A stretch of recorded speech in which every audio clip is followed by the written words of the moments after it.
বিরতির আগে আপনাদেরকে দক্ষিণবঙ্গের ছবিটা দেখাচ্ছিলাম, আর এবার যে ছবি আপনারা দেখছেন বৃষ্টি বিপর্যস্ত উত্তরবঙ্গ।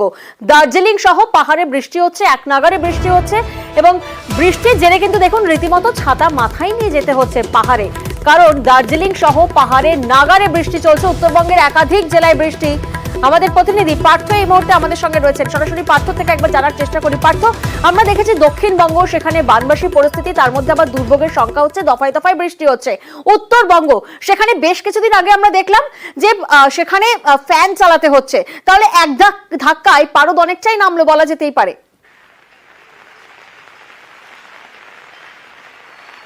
একেবারেই তাই। দেখো, গত কয়েকদিন আগেও যখন আমরা দেখেছিলাম যে উত্তরবঙ্গের তাপপ্রবাহ চলছিল, সেখান থেকে কিন্তু অনেকটাই স্বস্তিতে চলে এসছে। গত পরশু রাত থেকে কিন্তু উত্তরবঙ্গের আবহাওয়া অনেকটাই পরিবর্তন এসছে, এবং গতকালও কিন্তু দিনভর বৃষ্টি হচ্ছে একাধিক জেলায়, এবং আজও কিন্তু সকাল থেকেই একদিকে যেমন পাহাড় তেমনি সমতল সর্বত্রই কিন্তু বৃষ্টি হচ্ছে। বিশেষ করে পাহাড়ি এলাকায় দার্জিলিং, কালিম্পংয়ে ভারী থেকে অতি ভারী বৃষ্টি চলছে, নাগারে বৃষ্টি চলছে। কিন্তু সমতলে অন্যান্য বেশ কয়েকটি জেলাতেও শিলিগুড়ি, জলপাইগুড়ি, আলিপুর, কোচবিহার, ইসলামপুর, এমনকি উত্তর দিনাজপুর, দক্ষিণ দিনাজপুর কিন্তু বৃষ্টি হচ্ছে। এবং আগামী কয়েক ঘন্টা কিন্তু উত্তরবঙ্গের সমতলের জেলাগুলোতে সেখানে বৃষ্টির পরিমাণ বাড়বে। এবং আবহাওয়া অফিস থেকে যে পূর্বাভাস দেওয়া হয়েছে, শুধু পাহাড় নয়, সমতলের জেলাগুলোতেও কিন্তু বৃষ্টির পরিমাণ বাড়বে। স্বাভাবিকভাবে কিন্তু বৃষ্টিতে দুর্ভোগ চরমে উঠছে। আর দিন কয়েক বাদেই পুজো, তার আগে কিন্তু এই টানা বৃষ্টি শুরু হওয়ায় দুশ্চিন্তার কালো মেঘ একেবারেই পার্থ, দুশ্চিন্তার কপালে ভাঁজ সেখানকার ব্যবসায়ীদের। পার্থ, তুমি আমাদের সঙ্গে থাকো। পাহাড়ের টানা বৃষ্টিতে বিপত্তি দার্জিলিং এর লেবংকাট রোডে, দেখুন ধসের সেই ছবিটা আপনাদেরকে দেখাচ্ছি। 10 নম্বর জাতীয় সড়কে ফের একবার ধস নেমেছে, আর ধসে বন্ধ বাংলা সিকিম লাইফ লাইন। সেবক রংপুর রুটে ঘুরপথে যাতায়াত করতে হচ্ছে, কারণ 10 নম্বর জাতীয় সড়কে ফের ধস নেমেছে, আর ধসে বন্ধ বাংলা সিকিম লাইফ লাইন। পার্থ আমাদের সঙ্গে রয়েছেন। পার্থ, যে ছবি আমরা আমাদের দর্শকদের দেখালাম যে বাংলা সিকিম লাইফ লাইন বন্ধ, পরিস্থিতি মোকাবিলা করা হচ্ছে কিভাবে?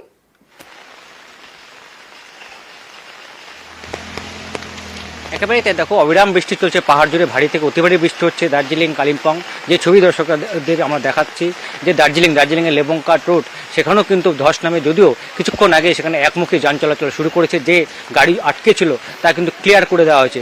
অন্যদিকে 10 নম্বর জাতীয় সড়ক সকাল থেকেই কিন্তু ধসে বিপর্যস্ত হয়ে রয়েছে। কালিম্পং এবং সিকিমের সংযোগকারী যে মেল্লি বাজার, সেই মেল্লি বাজারের কাছে ধস নামায় 10 নম্বর জাতীয় সড়ক সকাল থেকে অবরুদ্ধ।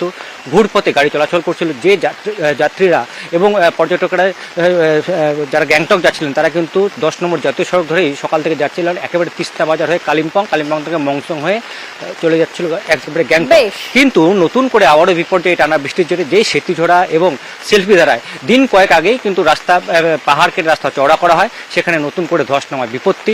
স্বাভাবিকভাবেই কিন্তু এই টানা বৃষ্টিতে দুর্ভোগে কিন্তু পাহাড়, দুর্ভোগে পর্যটকেরা, এবং দ্রুত যাতে পরিস্থিতি স্বাভাবিক করে সেই জন্য কিন্তু পূর্ত দপ্তরের কর্মীরা তারা কিন্তু চেষ্টা চালিয়ে যাচ্ছে। কিন্তু বাদ সাধছে সেই বৃষ্টি কখন থামবে সেদিকেই কিন্তু অপেক্ষা। একেবারেই পার্থ। আর এবার যে ছবি আপনারা দেখছেন নকশাল বাড়ির ছবি, শুধুমাত্র 2 দিন বৃষ্টি হয়েছে, আর সেই 2 দিনের বৃষ্টিতেই এভাবে একেবারে জলমগ্ন পরিস্থিতি, জল থই থই পরিস্থিতি। যে ছবি আপনারা দেখছেন রায়পাড়ার বিস্তীর্ণ এলাকা এভাবেই জলে ডুবেছে, রাস্তাঘাট, বাড়িঘর। প্রতিনিধি বিশ্বজিৎ এই মুহূর্তে আমাদের সঙ্গে রয়েছেন। বিশ্বজিৎ, যে ছবি আমরা দেখছি রীতিমতো চিন্তার ছবি, এভাবে সর্বত্র একেবারে জল থই থই পরিস্থিতি, এলাকাবাসীরা তারা কিভাবে এই পরিস্থিতির মোকাবিলা করছেন, কেমন আছেন তারা? দেখো, তুমি দেখতেই পাচ্ছ, মাত্র দুদিন হয়েছে বৃষ্টি হচ্ছে, আর বৃষ্টি হলেই কিন্তু এই এলাকা জলমগ্ন হয়ে পড়ে। যেহেতু নিচু এলাকা এই নকশালবাড়ির রায়পাড়ায়, সেখানে প্রায় 25টি পরিবার তারা বসবাস করে। রাস্তা নিচু হওয়ায়, বাড়িঘর নিচু হওয়ায় কার্যত জলমগ্নের পরিস্থিতি হয়ে যায়, জল থই সব জায়গায়। এমনকি বাড়ি থেকে বেরোতে পারেন না প্রায় এই গ্রামের বাসিন্দারা। স্কুল যারা যান, ছোট বাচ্চারা, তাদেরকে কিন্তু প্রায় বিপদ নিয়ে কিন্তু তাদের স্কুলে যেতে হয়। অনেকেই এমন সমস্যায় পড়েছেন যে অনেকের কিন্তু স্কুল বাড়িতেই কাটে। মূলত এই সমস্যার মধ্যে তাকে থাকতে হয়। শুধু একদিন দুদিনের নয়, বর্ষা আসলেই তাদের কিন্তু আতঙ্ক গ্রাস করে, আর তারা প্রশাসনের দ্বারস্থ হলেও কোনোভাবে কিন্তু সহযোগিতা করা হয়নি, এই ধরনের অভিযোগ করছেন তারা। প্রশাসনের সর্বস্তরে অভিযোগ করলেও আজ পর্যন্ত কোনো ব্যবস্থা হয়নি।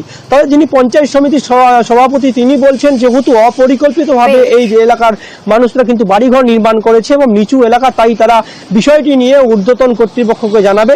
পাশাপাশি একেবারে, পঞ্চায়েত অর্থাৎ প্রধান গত 10 বছর ধরে এই এলাকায় এরকমই পরিস্থিতি এবং বেহাল নিকাশি ব্যবস্থাকেই দোষারোপ করছেন স্থানীয়রা।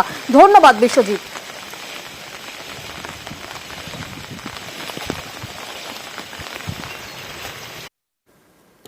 বাঁকুড়ায় বিজেপির ত্রাণ কোন্দল, বিধায়কের বিরুদ্ধে ত্রিপল না দিয়ে আটকে রাখার অভিযোগ। নীলাদ্রি শেখর দানার বিরুদ্ধে ক্ষোভ দলীয় কর্মীদেরই। মন্তব্য এড়ালেন পদ্ম বিধায়ক। খানাকুলে বিজেপি পরিচালিত পঞ্চায়েতের বিরুদ্ধে ত্রাণে পক্ষপাতিত্বের অভিযোগ। পঞ্চায়েত অফিসের সামনেই হাতাহাতি বিজেপি তৃণমূলের কর্মী সমর্থকদের। পাঁশকুড়ায় পক্ষপাতিত্বের অভিযোগে বিজেপির বিক্ষোভ।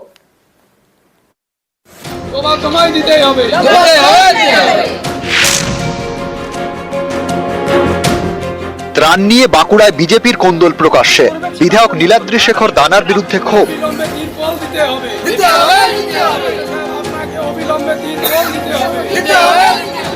কি পাচ্ছি আমরা, কি করছি, আমাদের কিছুই তো দেখে না। আমরা কি করবো, আমরা ওদেরকে ভোট দিয়ে আমাদের কোনো লাভ নাই। গত সপ্তাহে লাগাতার বৃষ্টিতে বাঁকুড়া বিধানসভা এলাকার অনেক কাঁচা বাড়ি ভেঙে পড়ে। ক্ষতিগ্রস্তদের দেওয়ার জন্য ত্রাণের ত্রিপল পান বিধায়ক। অভিযোগ, দুর্গতদের না দিয়ে নিজের বাড়িতেই সেই ত্রিপল জমিয়ে রেখেছেন বিজেপির বিধায়ক নীলাদ্রি শেখর দানা। বিধায়কের বিরুদ্ধে সরব দলেরই নিচুতলার নেতা কর্মীদের একাংশ। আমাদের দানা মাসে এখানে ত্রিপল আছে, সেবা দেয়নি। তাহলে ইয়ার পর আমি যখন মানুষের কাছে যাব, মানুষ আবার কি বলবে? তাহলে মানুষের কাছে ভোট চাইতে কি করে যাবে? ত্রিপল আছে, ত্রিপল দেয় না তো, ওরা সব রাখি দিচ্ছে। তিনি তার সর্বোচ্চ প্রচেষ্টা করছেন, কিন্তু যে চাহিদা, সেই চাহিদার পূরণ হচ্ছে না। তার মূল কারণই হচ্ছে পশ্চিমবঙ্গের শাসক দল। স্তরের মানুষ সেটা বুঝতে পারে না, যার কারণে অনেক সময় ভুল বোঝাবুঝি হয়ে থাকতে পারে। আর যাকে নিয়ে এত কাণ্ড, তিনি প্রশ্নের মুখে জবাব এড়ালেন। তারা দাবি করছেন আপনি ত্রাণগুলির ক্ষেত্রে যে ভোট কমবে।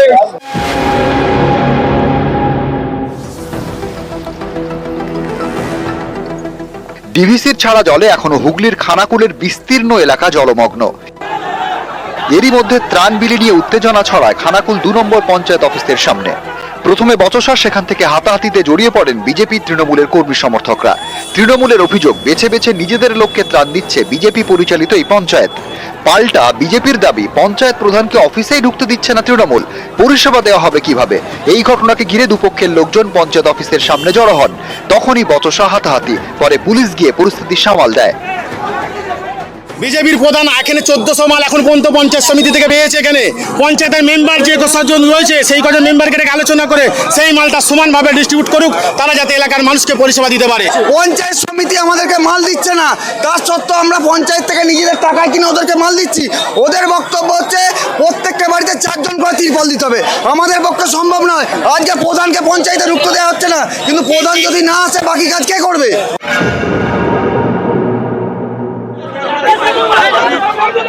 পাঁশকুড়ায় ত্রাণ বিলি ঘিরে ধুন্ধুমার। টায়ার জ্বালিয়ে রাজ্য সড়ক অবরোধ বিজেপির। এখানে ত্রাণ বিলিতে পক্ষপাতিত্বের অভিযোগে এদিন বিডিও অফিসে ডেপুটেশন দিতে যায় বিজেপি। পুলিশ বিডিও অফিসের মূল গেট আটকে দিলে উর্দিধারীদের সঙ্গে বচসায় জড়ান বিজেপি কর্মী সমর্থকরা। এরপর পাঁশকুড়া তমলুক রাজ্য সড়ক অবরোধ করে বিক্ষোভ দেখান তারা। তৃণমূলের যারা মেম্বার রয়েছে তাদেরকে দেওয়া হচ্ছে 70টা 80টা করে ত্রিপল, এবং বিজেপি যারা আছে তাদেরকে 7টি থেকে 10টা করে দেওয়া হচ্ছে, এবং সম্পূর্ণভাবে অসহযোগিতা করছে। ভিডিওকে আমরা বারবার বলেছি, ফোনের মাধ্যমে দেখা করে বলেছি, কিন্তু উনি সবকিছু বলছে ঠিক হয়ে যাবে, কিন্তু কোনো কিছু এখনো পর্যন্ত ঠিক হচ্ছে না। রাজ্য সরকার রিলিফ নিয়ে কোনো রকম রাজনীতি করছে না। ভারতীয় জনতা পার্টি সস্তার রাজনীতি করছে, মানুষকে ক্ষিপ্ত করার চেষ্টা করছে। যে এলাকায় মানুষ বানভাসী না, সেই এলাকার মানুষকে নিয়ে যে বিডিও অফিসের সামনে বিক্ষোভ দেখাচ্ছে। নিউজ 18 বাংলা।